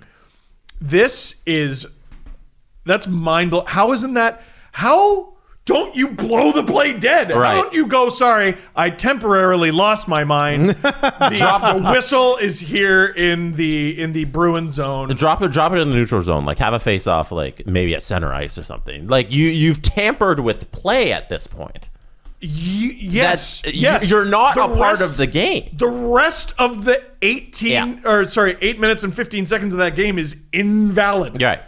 It's altered permanently by that ref's action. If a puck hits a ref, it's still live. Like, that's just a part of the place of play where you are on the ice. The ref is the same as the board. If you hit him, that's where it is. I wrote a far too long description of the golden goal in my book. Go back and watch it. The ref in the corner influences the golden he's goal. in the way. He impedes, I think it was Brian Rafalski. Mm-hmm. Well, who fucking cares? Well, you know what? Fuck him. No, if it was the other way around, Canadians would never mention it. Never mention it at all forever, Carrie Fraser. It's tough shit. That happens all the time. It's a part of the rules. Like, it's written in the rule book, the ref's position on the ice and what happens if a puck hits him, and he can't do this. You're responsible for knowing where the ref is, and Lazar, he's going for the right play, but he also fires it right at the ref. It's not like the ref. Surprise! Like it's not like he appeared out of nowhere. It was an accident. Like it hit him in the foot, and he hopped and just leave the puck. You can't kick it to the other team. I'm trying to in the NBA. This wouldn't really happen because it's not like they stand in the middle of the court. It's like bounce passing it to Kevin Durant. Yes! No, but exactly the refs in basketball, they run along the sideline, so they're not in play. Right, exactly. So how about soccer then? Soccer, yeah. You just pass it right to Messi. In the NFL, like you could run into the back judge, I guess. Like if you're running a route, if you're a wide receiver, you could run into the back judge. He's in the middle of the field. Right. But like he doesn't get to pick up the ball and hand it to you. He kicks it directly out of the way of an attacking Senators player. Sorry, Pete Blackburn and That's friends. Fucked up. The Boston Bruins, the NHL slanted your way. So there is a bias. To conclude, and it's pro Bruins bias. I guess. Damn it. In fairness to the ref, I guess I'm just trying to give him some slack. You don't need to. What are you doing? He's a fairly new referee to the league. Yeah. He's only done 125 Yeah, games. he's not new to hockey. No, that he's an NHL ref. I listen as no offense, Corey, but I'm gonna say as a fellow dumb person, well, as a fellow human being, I can relate to temporarily losing your mind and going, why did I do that? Right. Why did you know how many things like where like I spilled something in the kitchen, my wife looks at me like, what the fuck? And I go, you don't even need to, I don't know why. I don't know why I did that. I made a mistake because my brain temporarily went on safe mode and I don't know why I did that. That should be blown dead. There should be some sort of rule where the ref gets to go, I temporarily lost my mind and passed the puck to a defending player. Face off here in the defensive zone. Sorry. And the Bruins can scream bloody murder about that because then the Sens can win the face-off and score a goal. But the argument I would have as the Sens is, okay, cool. Well, I was about to collect the puck, pass it into the slot, and score. I was about to. It should have been 4-3 or 4-2 right now. I don't know who that is, but he kicks it right out to him. This defender is unprepared because of what happened. Obviously, it's not the guy's fault. And there's a great chance at a shot on goal. By the way, like, who is it? Ullmark in net? He could have stopped it. Yeah. Or Swayman. Like, it's not a guaranteed Sure, goal. it wasn't obviously a goal. It's just you can't do that. You're not a part of the play. It's one of the most mind-blowing clips I've seen where I don't understand how that's having this. How isn't there a system in place? I think you guys have made your point. Yeah, having this. I think we're getting it. We need to spend some more time. So just you wait till we get to the half hour about Matt Barzal holding on to Mitch Marner. I'm sorry. Go ahead, Jesse. No, it's okay. No, I'm just teasing you. Nope, the segment's over, Jessica. No, it's over. You guys are you didn't care about this segment at all, Adam. No, because you guys just spent the last 10 minutes going, this is bad. Isn't that right? Yeah, this is bad. This is super bad. Can you believe how bad this is bad? That is Let not me what we compare did. this to things that are also bad that maybe would be bad. Well, Adam, what do you bring to the table? What are your thoughts on I'm it? letting you guys go. It's a kids' table. That's what it was. People like the kids' table. I know. And maybe they even like it better. You know what? Maybe SDPN needs a new show. Maybe. You got your own show. Do you need a co-host? You know? The Jesse Blake Sports Report with Steve Dangle. I would. Jesse Blake Sports Report, Steve Dangle. Okay. So what about the Steve Dangle Sports Report with Jesse Blake? That works. There you go. I wanted to tie it in with the Blue Jays on Sunday. Oh, please do. Umpires affecting games and referees, but like Adam's tired of the segment. No, that's not what I'm trying to do. No, you guys. All right, play the Manscaped ad. No. That's Here, what's Adam. important here. Tell us about Napoleon or some shit. Yeah, no. Stupid. There you go. You know what? Well, I'm on the ref side. I'm on the ref side. Maybe if you had gotten to the referee, No. the ump segment part of it, I'm on the ref. we I'm on would this understand referee. where you were going. I'm on Corey's side. Adam wants hot takes in this. I'm on Corey's side now. He did the right thing. Am I wrong? Did they go anywhere with that? He did the right thing by passing the puck to the Bruins. You guys didn't go anywhere with All that. refs should be on the Bruins side. They should all have sticks, and the Bruins should be 8-on-5 whenever they're playing any game, and 3 referees should be on the Bruins at all times. How deep are Jeremy Jacobs' pockets? Because not only does he have NHL officials, He's infiltrated our show. Hi, I'm pro Jeremy Jacobs. He's got I'm waving the JJ flag. Should the Bruins be allowed to play with 2 goalies? I mean, I think so. 2 guys in net? Yeah, I think so. Why not? Yeah. Bruins fans would tell you how that's not cheating, by the way. Boston fans spend a lot of time telling you how things are not cheating, actually. Oh. An inordinate amount of time. Actually, that's not cheating. Videotaping another team's practice. Actually, it's not cheating deflating footballs. Actually. No, Tom Brady, he got wronged on Deflategate. Oh, yeah? Yeah. You are a Tom Brady homer, though. No, I like winning. I like champions. No, the greatest defense of Deflategate was, well, everyone cheats. No, the balls. So can we give Lance? We're not going to Armstrong his relitigate reputation back? Deflategate. We're not going to. But Listen, I love Tom Brady too, but he cheated. like 2 years after Deflategate happened, they were like, "Oh yeah, there's usually some inconsistencies with the balls." Belichick, by the way, also a cheater, but won a lot, and I have full respect for it. If you're not cheating, you're not trying. Yeah. Oh, I mean, what was the Scotty Bowman thing? He painted the dressing rooms. What did he do? He painted the visiting dressing room so that it reeked of paint. Like it always had Really? fresh coats of paint. Yeah. Oh man, it's more like the Danbury Trashers that just shut off the hot water. Like that. Yeah, that shit's hilarious. You're telling me they don't do shit like that all the time? Oh, it's funny. Anyway, that's the problem with the Scotiabank Arena, by the way. The visiting room is too nice. Yes, we make it too comfortable for them. Anyway, should we let go? Should we let it go? Should we drop the show? No. Okay, we're back. We're gonna be back on Wednesday. Steve, what do you think about Matt Barzal grabbing Mitch Marner? Go. I don't care. No? No. Not at all? No, we've spent enough time. So you agree with it? Yeah. You're pro Matt Barzal? I endorse players on the bench grabbing players in the middle of play. The Steve Dangle Podcast. Follow the guys on Twitter at Steve_Dangle, at Adam WYLDE, and at Jesse Blake. Connection complete.